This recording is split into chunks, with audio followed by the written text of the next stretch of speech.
Alright guys, কি অবস্থা সবার? আশা করি সবাই ভালো আছো। আল্লাহর রহমতে আমি অনেক ভালো আছি। বর্তমানে অবশেষে শেষ হয়েছে ডায়মন্ড কিং এর খেলা, যা একেবারে দেখার মতো ছিল। কিভাবে শুরু হয়েছিল এই বাংলাদেশের দুই ডায়মন্ড কিং এর খেলা এবং জিসান ভাই ওয়াইটি এন্ড এসিড ট্রেডারের খেলা শেষ হয়েছে। তা আমি আজকের এই ভিডিওতে ফুল ডিটেলস বলে দিব এবং দেখাবো, যা নিজের চোখে দেখলে বিশ্বাসই করতে পারবে না। আজকের ভিডিওটা একটু ইউনিক লেভেলের হতে যাচ্ছে। আজকের এই ইউনিক লেভেলের ভিডিওটা শুরু করা যাক। প্রথমত খেলা স্টার্ট হয় এসিড ট্রেডারের মাধ্যমে। প্রথমত একটা ভিডিওতে দেখা যায় যে সে ডায়মন্ড কিং বলে নিজেকে রিপ্রেজেন্ট করছে এবং ভিডিও আপলোড করেছে। এন্ড এডিটিংটাও কিন্তু অনেক সুন্দর হয়েছিল। 1 লাখ ডায়মন্ড দিয়ে কিন্তু সে 10,000 মেবি ব্যাজেস কিনছিল। ভিডিওটা দেখে মনে হচ্ছিল যে সে 10,000 ব্যাজেস কিনে উড়াধরা ব্যাজেস কিং হয়ে যায়, এরকমটাই কিন্তু সবাই ভাবছিল। এখানে এসিড ট্রেডার বুঝিয়েছে যে জিসান ভাই সবসময় সবার উপরে থাকে এবং তাকেই কিন্তু সবাই বাংলাদেশের ডায়মন্ড কিং এবং ব্যাজেস বুয়াপাস কিং নামেই চিনে। এখন জিসান ভাইয়ের যারা ফ্যান আছে তারা উড়াদুরা তাকে ইনবক্স করা এবং মেসেজ করা শুরু করে দেয়। তখন জিসান ভাই ভিডিওটা দেখার পরে জিসান ভাইও কিন্তু ভিডিও মেক করা শুরু করে দেয় এবং সেও কিন্তু রিভেঞ্জ নেওয়ার জন্য 10,000 এর জায়গায় 20,000 ব্যাজেস কিনে ফেলে। ভার্সেস সে শুরু করেছে, আমি করবো শেষ।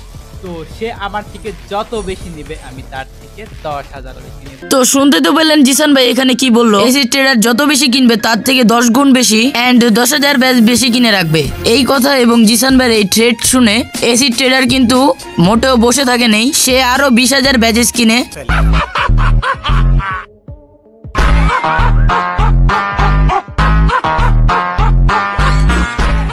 এটা দেখার পর জিসান ভাই ওয়াইটি কিন্তু আবারও কিছু দেরি না করেই তাড়াতাড়ি করে উড়াদুরা ব্যাজেস কিনে স্টার্ট করে। সেও কিন্তু 40,000 ব্যাজেস কিনে ফেলে। এসিড ট্রেডারেতে 10,000 বেশি ব্যাচ। তো যাই হোক গাইস, সে যদি আমাকে বিট করার ইন্টেনশন নিয়ে আবারও বুয়াপাসের লেভেল কিনে, এটা হবে তার জন্য বড় বোকামি। ওকে, তো সে নিতে চাইলে নিক, আমার কোনো প্রবলেম নাই, আমি তাকে টপকাই দিব, এটা তোমাদেরকে বলে রাখা।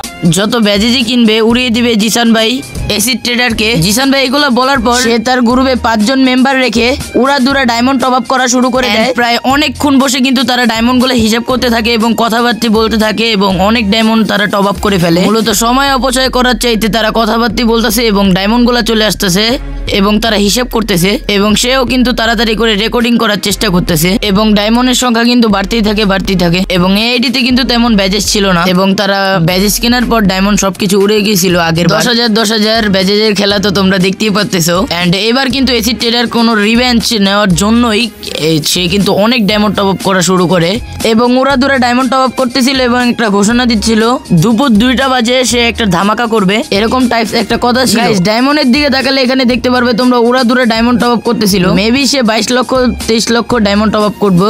এই যে 23 লক্ষ ডায়মন্ড টপ আপ করে ফেললো। তারপর সে উড়াদুরা 1,50,000 ব্যাজেস কিনে ফেলে। 1,50,000 ব্যাজ যেটা হলো সর্বপ্রথম কিনে কেউ একজন কিনে, সে হচ্ছে এসিড ট্রেডার এন্ড বাংলাদেশ সার্ভারের মধ্যে। তবে তখনই কিন্তু নিস্তব্ধ হয়ে যায় জিসান ভাই ওয়াইটি এন্ড সে তখনই কিন্তু সবকিছু ভিডিও এডিট করে এবং অনেক ভিডিও আপলোড করে দেয়। চারদিকের বেশিরভাগ মানুষই কিন্তু এসিড ট্রেডারকে ডায়মন্ড কিং নামে তুলে ধরে, কারণ আগে কিন্তু কেউ 1,50,000 ব্যাজেস কিনে, এর আগে হাইস্ট ব্যাচ কিনেছিল 1,30,000। 1,30,000 কিনেছিল জিসান ভাই ওয়াইটি এন্ড কোথা থেকে জানি হঠাৎ করে এসিড ট্রেডার এসে তার রেকর্ডটা ভেঙে ফেলে। এরপরে হঠাৎ এসেই কিন্তু তার রেকর্ডটা ভেঙে ফেলে। তারপরে কিন্তুই বাংলাদেশের মানুষ তাকে ডায়মন্ড কিং বলতেছিল। দেখো ভাই, কমিউনিটিতে অনেকেই আমাকে নিয়ে ভিডিও বানিয়ে বলতেছে আমি নাকি ডায়মন্ড কিং। তবে একটা জিনিস দেখো, কেউ একজন নিজেকে নিয়ে অনেক অহংকার করতেছিল, তাই আমি সামান্য কিছু ব্যাজেস কিনে তাকে এটা বোঝানোর চেষ্টা করছি বেশি অহংকার করা ভালো না, অহংকার কিন্তু পতনের মূল। একটা কথা মনে রাখবেন, গেমের পিছনে এত টাকা খরচ করা সম্পূর্ণ বোকামি। এই টাকা গরিব মানুষদেরকে দিলে অনেক হেল্প হবে তাদের। আর হ্যাঁ, আমি এটা ভালো করেই জানি আজকে আমাকে নিয়ে যারা ভিডিও বানাচ্ছে আমাকে ডায়মন্ড কিং বলতেছে, আমি যখন থাকবো না দেখবেন তারাই অন্য কাউকে আবার ডায়মন্ড কিং বলবে। তো সবশেষে একটা কথাই বলবো, কমিউনিটিতে নতুন কেউ যদি এসে আবার নিজেকে নিয়ে এত বেশি অহংকার করে তখন তোমার এই এসি ট্রেডার ভাইকে মনে রেখো। তো আমি সর্বদা চেষ্টা করব তার অহংকার ধুলোর সাথে মিশিয়ে দেওয়ার। ইনশাআল্লাহ। এরপরে কিছুদিন পর দেখা যায় যে জিসান ভাই ওয়াইটি একটি ভিডিও মেক করে তার আগে যত ব্যাজেস করার রেকর্ড এবং স্মৃতি ছিল সবকিছু কিন্তু অডিয়েন্সের কাছে তুলে ধরে। বাংলাদেশের ভিতরে রাজত্ব করেছে পুরো 1 বছর জিসান ভাই ওয়াইটি এবং কোন কোন ইউটিউবার তাকে রিয়াকশন দিয়েছিল সম্পূর্ণ রিয়াকশন এবং সব স্মৃতি কিন্তু একটি ভিডিওতে তুলে ধরে। বাই বাই লিখেছিল ফ্রি ফায়ার তার প্রোফাইল ভিউতে, কিন্তু সবাই ভেবেছিল সে ফ্রি ফায়ার ছেড়ে দিবে এবং ফ্রি ফায়ার ছেড়ে চলে যাবে এবং সে ফ্রি ফায়ার খেলা ছেড়ে দিচ্ছে। তার যারা খাঁটি ফ্যান্স ছিল এবং তার যারা অনেক ভালোবাসার ভক্ত ছিল সবাই বলতেছিল যে come back come back come back Jisan ভাই কাম বলে কিন্তু জিসান ভাইকে ফাটিয়ে ফেলতেছিল এবং তার যারা ব্যাকআপ প্লেয়ার ছিল তারা কিন্তু অনেক টিকটকে ভিডিও আপলোড করতেছিল এবং তারা সবাই কিন্তু বলতেছিল যে তার আইডিতে ডায়মন্ড আছে এবং ওরা দুরা ডায়মন্ড টপ আপ করতেছে যে রিভেঞ্জ নেওয়ার জন্য। এবং তার আইডিতে খেলা ব্যাকআপ প্লেয়ারগুলো কিন্তু টিকটকে নিয়মিত ভিডিও আপলোড করতো এবং তার আইডিতেও কিন্তু অনেক ভিডিও বানিয়েছে তারা এবং তারা কিন্তু অনেক ডায়মন্ডের ভিডিও দেখাচ্ছিল। অনেকজন তো কমেন্ট বক্সে ফক্সি আইডি বলে চিল্লাচ্ছিল। ব্যাকআপ প্লেয়ারের ভিডিওতে যে ভিডিও পোস্টের যে ক্যাপশন থাকে যে 26 তারিখে কামব্যাক করবে জিসান ভাই, এটা বলেছিল 26 তারিখ বা 29 তারিখের মধ্যে জিসান ভাই কামব্যাক করবে এবং রিভেঞ্জটা নেবে। কয়েকদিনের ভিতরে কিন্তু জিসান ভাইয়ের অনেক হেটার্স হয়ে গিয়েছিল এবং অনেক কথা শোনাচ্ছিল জিসান ভাইকে। কি রে জিসান ভাই, এটা আপনি কি কাহিনী শুরু করলেন? কখনো বলেন 26 তারিখ, এখন আবার বলেন 29 তারিখে নাকি খেলা দেখাইবেন। ও আমি তো ভুলে গেছি, ভাইয়ের মনে হয় টাকা।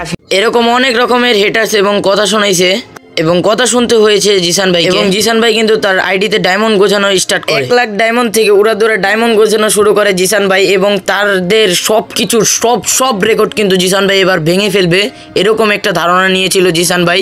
পুরো বাংলাদেশকে দেখিয়ে দিবে জিসান ভাই কে এবং জিসান অন ফায়ার। এবং তার ডায়মন্ড গুছাতে এবং ডায়মন্ড টপ আপ করতে করতে কিন্তু 10 থেকে 12 দিন লেগে যায়। 10 থেকে 12 দিন সময় নিয়ে কিন্তু তার আইডিতে অনেক ডায়মন্ড টপ আপ করার পর এখানে কথা ছিল যে 29 তারিখই সে রিভেঞ্জ নেবে, কিন্তু সে একদিন সময় নেয়। 29 তারিখে একটি ভিডিও আপলোড দিয়ে বুঝিয়ে দেয় 30 তারিখ রাত 10টা বাজে সে কামব্যাক করবে।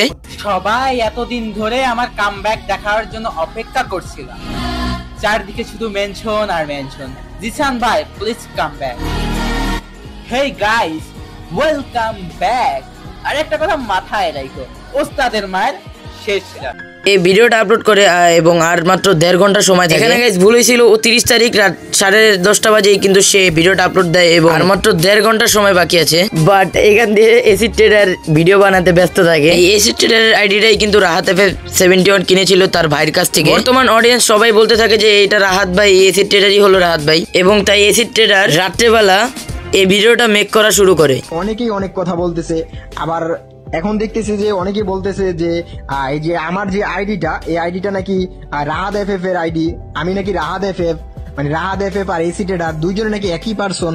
তো অনেকেই অনেক কথা বলতেছে, তো অনেকেই কমেন্ট করতেছে, তো সেজন্য আমি ক্লিয়ার করতে আসছি। এই ভিডিওটা মেক করার সময় তার আইডিতে ডায়মন্ড দেখতেছে যে 2 লক্ষ। তো এই ডায়মন্ড কিন্তু ছিল না জিসান ভাই ওয়াইটি কে টক্কর দেওয়ার মতো।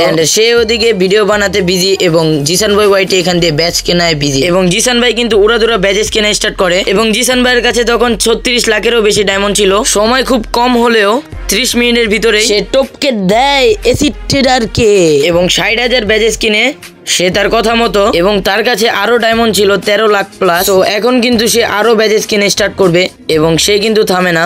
কিন্তু তখনকার সময় কিন্তু এসিড ট্রেডার অনলাইনেই ছিল এবং অনলাইনে থাকা সত্ত্বেও সে কিন্তু কিছুই করতে পারবে না, কারণ তার কাছে মাত্র 2 লাখ ডায়মন্ড আছে এবং কোনোভাবেই কিন্তু 1.5 ঘন্টার ভিতরে সে ডায়মন্ড টপ আপ করে এত ব্যাচেস কিনে তাকে আবার রিভেঞ্জ দিয়ে টক্কর দিতে পারবে না এবং অনেক সময় লাগে ডায়মন্ড টপ আপ এবং প্লাস ব্যাচেস কিনতে এন্ড অনেক কিন্তু সময়ের ব্যাপার। এখন এই দিক দিয়ে কিন্তু এখান দিয়ে কিন্তু জিসান ভাই কিনে ফেলে 2,22,222, যা একেবারে দেখার মতো 2222। তখনকার সময় কিন্তু 2222 শো করতেছিল এবং তাকেই কিন্তু টপ অন ধরা হয়েছিল এবং সেই কিন্তু টপ অন ধরে দেখিয়ে দিয়েছে এসিড ট্রেডারকে এবং 2,22,222টা ব্যাচেস কেনার রেকর্ড কিন্তু এবং তার উপরে আর কেউ যেতে পারে নাই, সেই ওয়ার্ল্ড রেকর্ডটা গড়ে এবং এইখানেই কিন্তু সমাপ্ত হলো সেই ব্যাচেস কেনার রেকর্ডটা এবং রিভেঞ্জটা নিয়ে। এবং যতটা চেষ্টা এবং যতটা খেলা লাস্ট 30 মিনিটে জিসান ভাই ওয়াইটি দেখিয়ে দিল, যা ভাই কল্পনার বাইরে ছিল। সো গাইস দেখতে তো পারলে ডায়মন্ড কিং এর পুরো 1 মাসের খেলা। এই 2 ডায়মন্ড কিং এর মধ্যে তোমরা কোন ডায়মন্ড কিংটাকে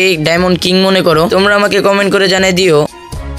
সো গাইস এই ছিল আমাদের আজকের ভিডিওটা। কিন্তু গাইস ভিডিওতে কোনো ভুল হলে আমাকে কমেন্ট বক্সে জানিয়ে দিবেন, পরবর্তীতে আমি সবকিছু শুধরানোর চেষ্টা করব। এবং এই ভিডিওটা কিন্তু সম্পূর্ণটাই গেমার রাতুল ভাইয়ের থেকে নেওয়া। গাইস আমি কিন্তু একটা শর্টস ভিডিও আপলোড দিয়ে আপনাদের বলে দিয়েছিলাম একটা কথা, এসিড ট্রেডারের রাজত্ব ততক্ষণ, জিসান ভাই ঘুমায় যতক্ষণ। গাইস কথাটা কি প্রমাণ পেয়েছো? তাহলে সবাই কমেন্ট বক্সে ছোট্ট একটি কমেন্ট করে যাবে। এবং এই পর্যন্ত যারা ভিডিওটি দেখছো তাদেরকে অসংখ্য ধন্যবাদ। সবাই ভালো থাকবা, সুস্থ থাকবা। আবারও ফিরছি নতুন কোনো একটা ভিডিও নিয়ে। Good bye.